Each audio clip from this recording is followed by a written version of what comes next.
On today's show, why Juraj Slafkovsky is better off staying in the NHL than joining Slovakia and Moncton, and much more World Juniors coverage, all coming up on Locked On NHL Prospects.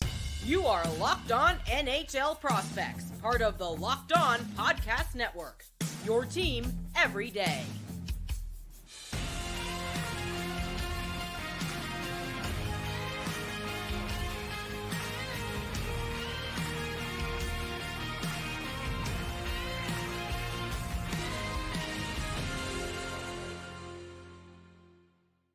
Hello, and welcome back to Locked On NHL Prospects, part of the Locked On Podcast Network, your team every day. On this podcast, I break down everything prospects related for you 5 days a week, Monday to Friday. I'm Hadi Kalakesh. I'm a scout and prospect analyst across multiple platforms, including this one. And I've got a great show for you today. We're going to be covering the World Juniors in detail again.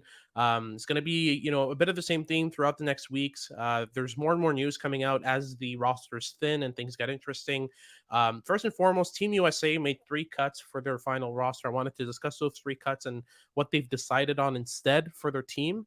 So we're going to start with that in our first segment, and then we'll look at Slovakia's newly released selection camp roster and how their lineup projects. So, they've got a decent amount of 2023 prospects on their roster in terms of 2023 NHL draft eligibles. And on top of that, they've got some 22 drafted prospects that we'll be looking at in detail as well. So that's for our second segment.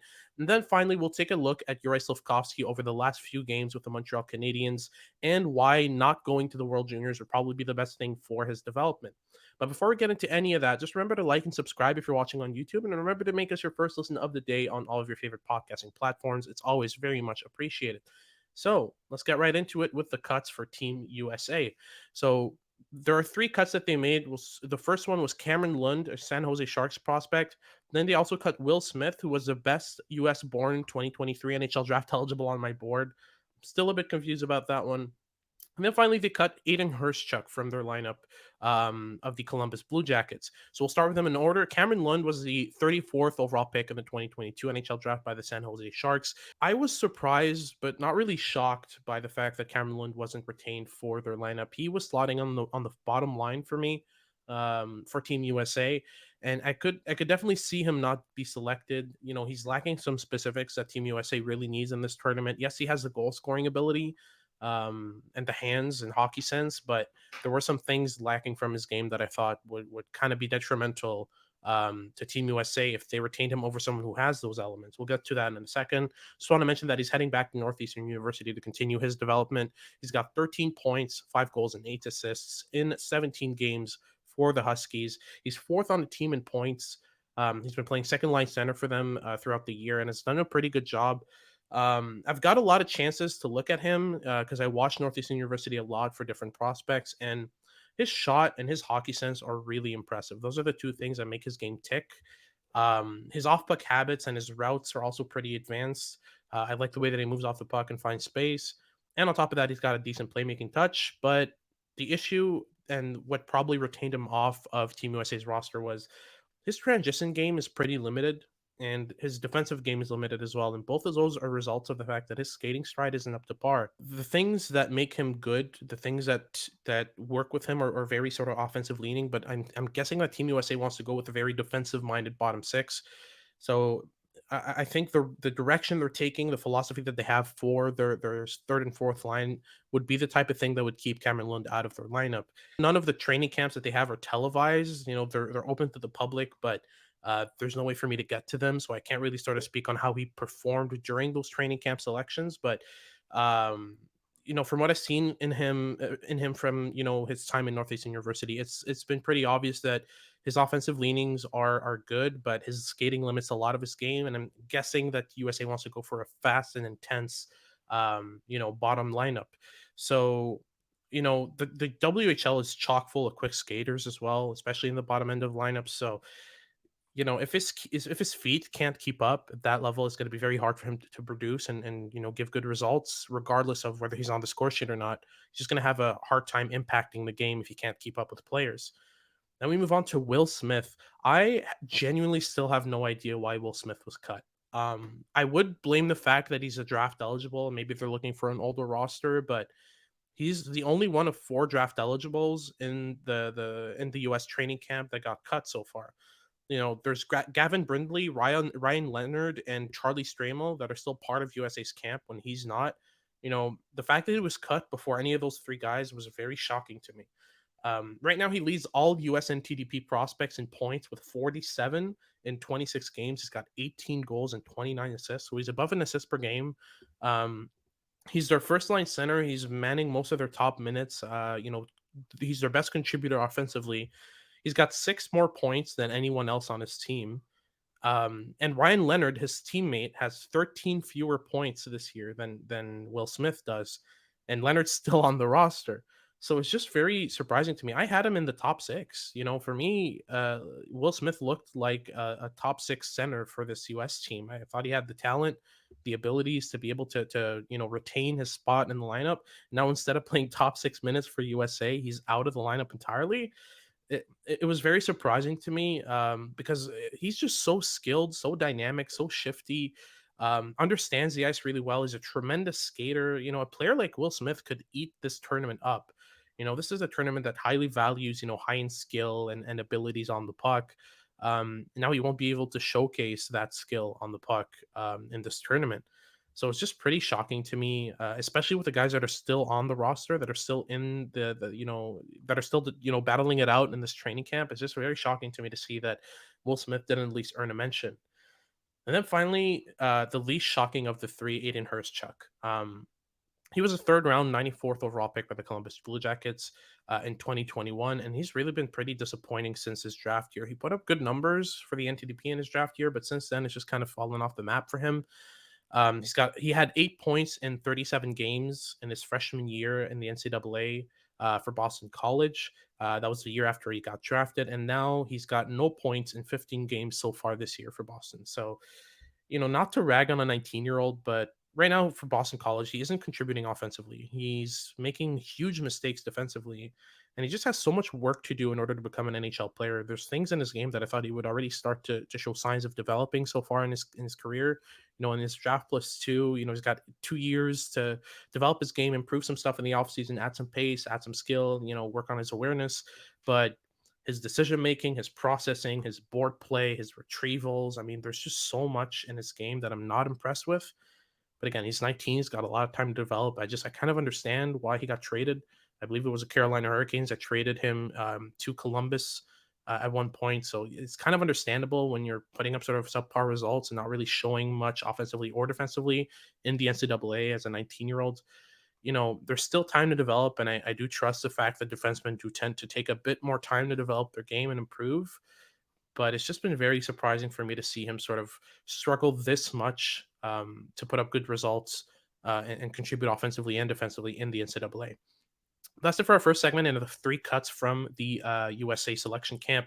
Now we're going to get into Slovakia's selection camp roster right after these messages.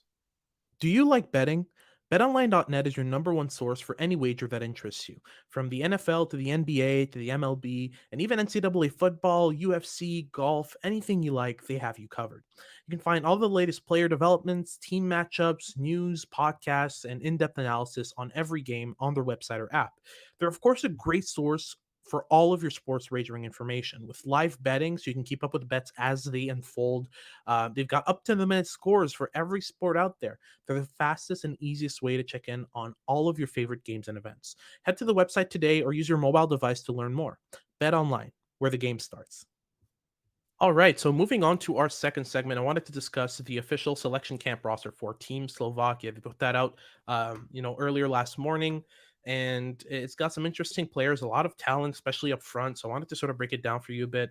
I wanted to start with the netminders. None of these three I've actually scouted, so I've really just looked at their numbers and whether they've played for Slovakia before or not.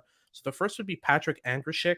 The second would be Jan Koretz, and then the third would be Matej Marinov. So those are the three goaltenders that Slovakia has opted for in this tournament. I'll start with Andrishek. So he's 19 years old. He has a 3.82 goals against the average and an 8.99 save percentage in 8 games in the Slovak second division of men's hockey. Um, those aren't really the impressive numbers. What I know for sure though is he's played 3 games played for Slovakia at international junior tournaments for the junior 20 system already. So he's got some experience with this age group and playing for them internationally. And he's the one who's played the most games for Slovakia out of these three. The second would be Jan Koretz. He's got a 3.28 goals against average and an 8.94 save percentage in 10 games for the Des Moines Buccaneers in the USHL. Um, he played for Slovakia at a recent U20 tournament in Europe, and he allowed 8 goals on 30 shots in his only game for Slovakia versus Sweden. In an 11-1 loss, he was pulled about, 2/3 of the way through. But yeah, 8 goals on 30 shots in his only game played for Slovakia. It was a pretty tough game. And then finally, Matej Marinov. 12 games in the USHL for the Fargo Force. He's got 1.87 goals against average and a 928 save percentage, which is very, very good for the USHL. It's very rare that you'll see young netminders put up, these type of quality numbers in the USHL. It's a high scoring league where a lot of shots go in, not a lot of defensive support. So yeah. Additionally, on top of that, the Fargo Force, without him in net, they've played 11 games. They've lost 4 of them in regulation, and with him in net, they're 10-0-2. So he's contributing very well to making his team win games. So it's been really impressive to sort of look at his stats and sort of realize all of this. But it's a different ball game entirely to see him play hockey. So I don't know where he stands in Slovakia's pecking order. They seem to be more confident in Andrishik and Koretz because they've both played games for their U20 level before. But you never know when a prospect's putting these good numbers in a league, that tends to value high end scoring, high scoring games, like the USHL. Marinov might be sort of worth a shot as a starter. So we'll see about that. But once they start this tournament and I get to see all these guys, I'll have a bit more notes on them. Moving on to the defensemen. So Simon Niemetz is the big name on that blue line. He's the main guy that's going to be sort of working that blue line for them and playing all the top minutes, the top power play, all that stuff. He was a second overall pick in 2022 by the New Jersey Devils. He's already played in the Olympics and the men's worlds for Slovakia. So he's got some pro international experience. Now he's going down the level to the junior 20, and sort of playing against under 20 prospects for his country. So it's going to be interesting to watch. He's got 3 goals, 7 assists, and 10 points in 22 games for Utica in the AHL. One big thing that I was kind of worried about in Simon Niemitz's game when I started scouting him early last year, was that for HK Nitra in the Slovak top league, he seemed almost glued to the offensive zone blue line. So that was something that I really noticed. He didn't activate almost at all. He would stay at the blue line and make plays from there. He would move laterally, yes, which is, a projectable element, but you very, very rarely saw him venture down from the blue line and make plays, below the dots or stuff like that. So that was something that concerned me a bit in this game. But then he started activating a bit more in his international play, more and more at the Olympics, at the men's worlds, and now he's doing it all the time for Utica and the AHL. So it's a big area of growth in this game. Really like. But outside of Niemetz, they've got a really old decor with a lot of size. They're one of the most experienced decors that you'll find out there. In terms of the 8 players that they have so far, they're going to cut that down probably to 7. Cut one of these names off.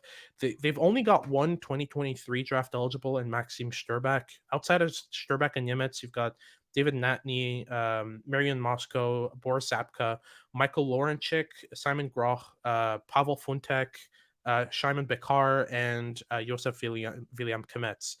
So of these 8 guys, I believe there are 5 2003 born players.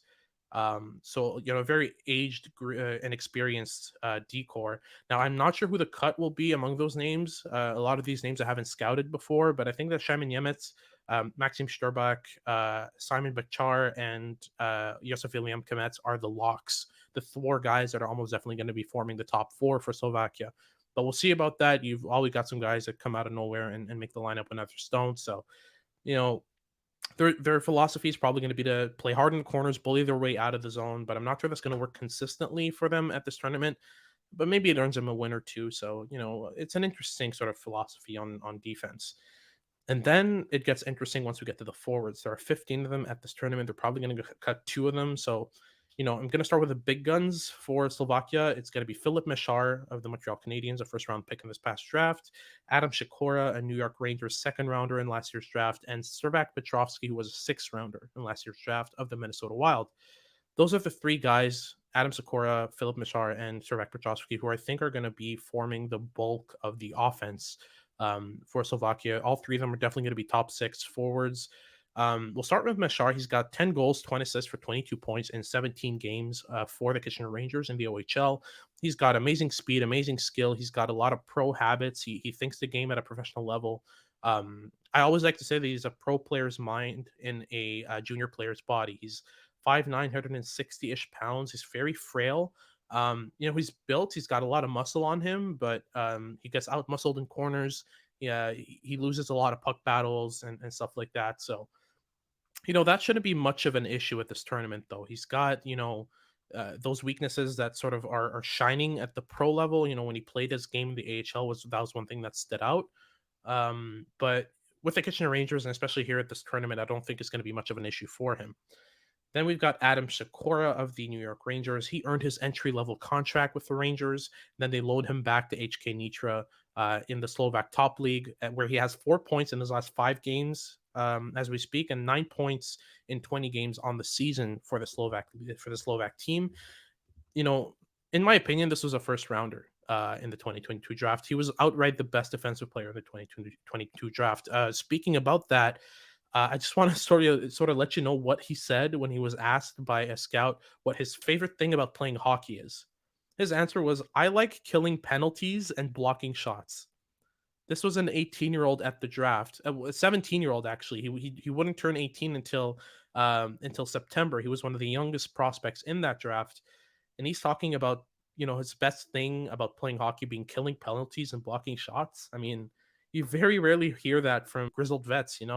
So to hear that from a 17-year-old at the draft, I mean, that's a bit telling about the style of play he plays. He's very, very defensively responsible, understands the defensive side of the game really well, thinks the game at a pro level. He's got a lot of pro habits, and yeah, he's one of my favorites. And then we move on to Slavek Petrovsky, who I had in my top 90. Um, Incredibly smart. He's got great understanding of the flow of play. He knows when to delay, when to accelerate in order to facilitate play off the rush or in the offensive zone. He shoots pretty well. He's good in transition, but he's another guy who's pretty small at 5'9", 170 pounds. But he's got 14 goals, 14 assists in 27 games played for the Owen Sound Attack in the OHL. I've watched a lot of him as well, and I've always been a pretty big fan. Then we move on to the 2023s from this roster. We've got four of them in Alex Chernik, Samuel Honzek, a sort of newcomer comer in Martin Misiak, and Dalibor Dvorsky, of course. So Dvorsky, he's a heavy player with some power elements. He's got a really strong shot, great skating for a player of his size. Not the best production right now in the Swedish second division, but the qualities with him are really interesting. What's kind of inconsistent in his games is decision making, his defensive awareness. That's kind of rough sometimes, but that can be ironed out. He's got a lot of tools that are really interesting. And then Samuel Honzek, he's a skill and intensity type of player, but he's kind of limited in transition and on rush defense by skating. He's not as agile as he can be. He has trouble escaping pressure, and the decision making isn't always there. But at 6'3", 180 pounds, especially with his 41 points in 30 games played for the Vancouver Giants, he should. He's pretty likely to get a first rounder. Do I think he deserves it? Not necessarily based on what I've seen from him on the ice, but his profile does scream first rounder. Then move on to Alex Chernik, 13 points in 10 games at the junior 20 level and 3 points in 9 games in the Swedish second division. All those games were played in Sweden. He's a small guy with a lot of positives in his skating, quick, agile, great knee bend, ankle flexion, all that stuff. But I feel like he uses the rush too much to create offense, and it kind of limits his game. He uses his speed to burn players a lot, and we've talked about this before, but you know it would be interesting for me to see what he does without rush offense, and you don't get that opportunity a lot with him. I like his hands, I like his playmaking, but it's not enough for him to be a top 32 prospect in 2023, but definitely a second rounder. And then finally, Martin Misiak, he's been flying under the radar this year, but he's got 7 points in 23 games in the Slovak first division of men's hockey. He's quick, he's got great hands, he defends fairly well, and he's already incorporated some pro elements into his game. Um, you can expect him to make a name for himself at this tournament and maybe get some second round mentions after the draft after the World Juniors, when more and more draft reports come out. And I just wanted to mention a sleeper in this tournament in Adam Zlinka. He's a seventh rounder of the Arizona Coyotes in the 2022 draft. And, he could put up a good performance and sort of raise his stock as the years go on. These tournaments are a great, opportunity for players like him to stand out. These pacey sort of pro ready players who, still have some tools to add to their game, but do have some interesting foundations. I think Zelinka does definitely fit that mold. But that's it for our second segment. Now we're going to go into Juraj Slafkovsky's profile, his games over the last few weeks, and why he should stay in Montreal rather than go at the World Junior Championship right after these messages. So let me paint a picture for you. You're hanging out with your friends, you're watching the World Junior Championship, having a blast. You're putting back a couple of drinks, and as the evening goes on, a few drinks become too many, and then you think of calling for a ride. But you live nearby, you can make it home okay. It's not that big of a deal.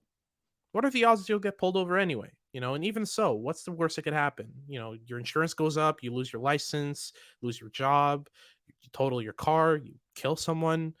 Everybody knows about the risks of driving drunk. The results are tragic and often deadly. However, that still doesn't stop everyone from getting behind the wheel under the influence. That's why police officers are out there right now looking for impaired drivers on our roads. It's to save lives. So if you think you're okay to drive after a few drinks, think again.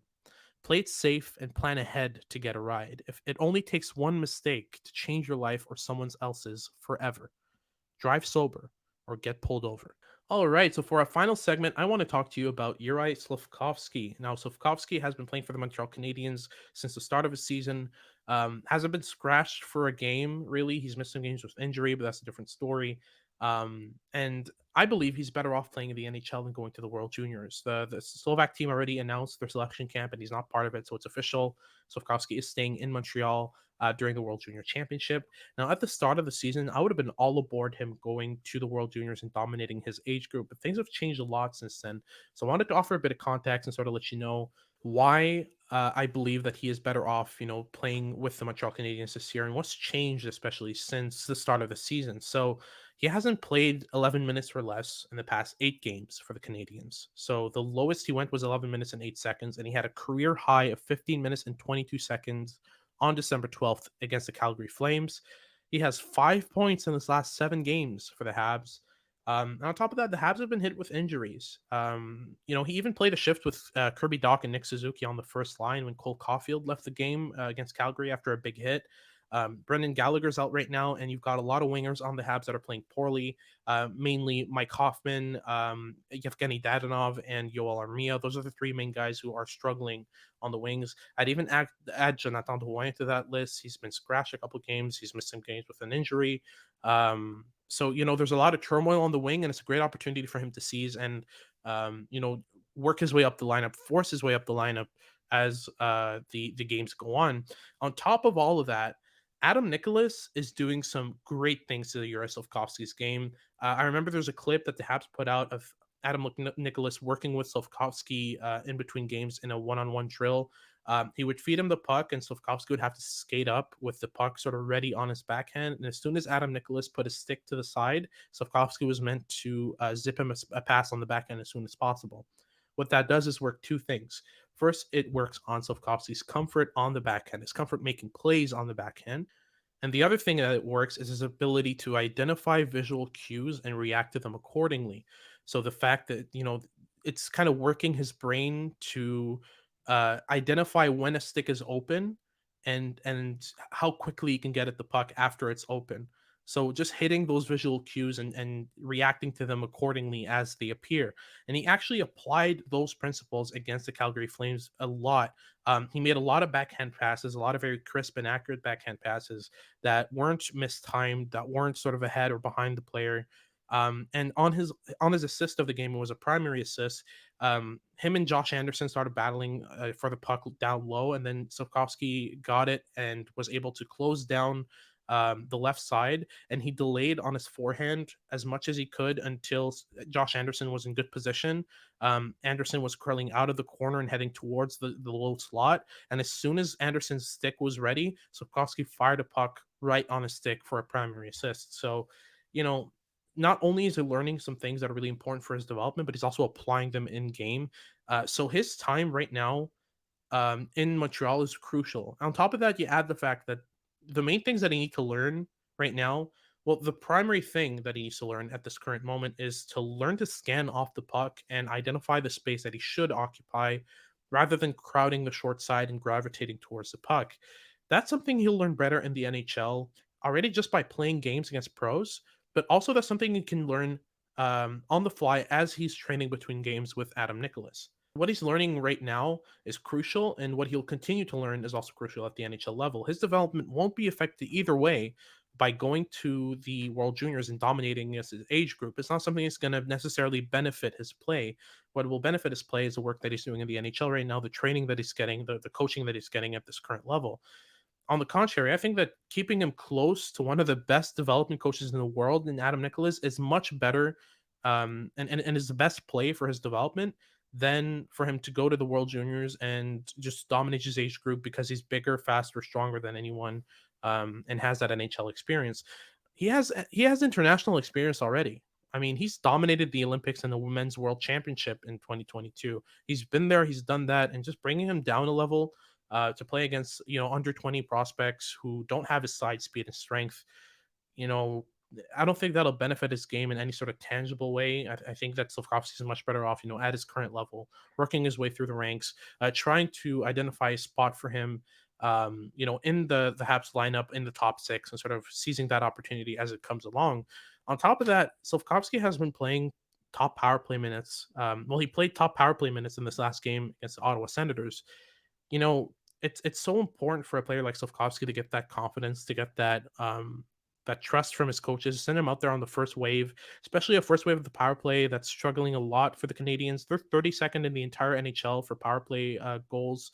Um, their production is really awful. They're not able to get in the zone at all to start the power play off and start the cycle. Slavkovsky is one of those guys who can carry the puck up the zone with a lot of speed and strength, and he can muscle off checks and make his way across the blue line to make plays. He's good at retrieving pucks.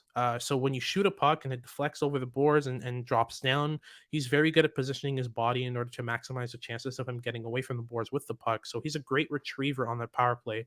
So the Habs are trying to work in a shoot and retrieve system on the man advantage. And I think Slavkovsky on the first wave is a great idea. Right now, he's sort of the net front presence, the to take the goalie's eyes away. But I think he would be better off working the cycle and having sort of him and Kirby Doc, for example, cycling in and out of that little slot. In order to get Slavkovsky some puck touches from the half wall because he's got a really good one timer and he's got great playmaking ability, which he can definitely use along the wall in his case. So the next sort of steps for him, in my opinion, instead of going to the World Juniors, would be to play the right ways, keep learning with Adam Nicholas, and hopefully get a top six role this season. And on top of that, to sort of cement his role on the top power play with the Montreal Canadiens and sort of ensure his spot. On a better power play where he can contribute and actually make a difference and take this power play from 30 seconds to at least 25th or something like that, because it's very tough to watch the Montreal Canadiens on the power play this year. But that's going to be it for today's episode. Thank you very much for listening all the way to the end. If you're watching on YouTube, just remember to like and subscribe. It's always very much appreciated. It's just a quick button away, and it shows that you appreciate what you've been listening to. And if you're listening on your favorite podcasting platform, just remember to make us your first listen of the day. For your second listen of the day, make sure to check out Locked On Sports Today. They're your best source for all of the news from the recent games of all of your favorite leagues. They're a great sort of source of information for you to keep up with what's going on, across the sports world. So give them a look after this episode. But this has been Locked On NHL Prospects with Hadi Kalakesh, and I hope you tune in next time.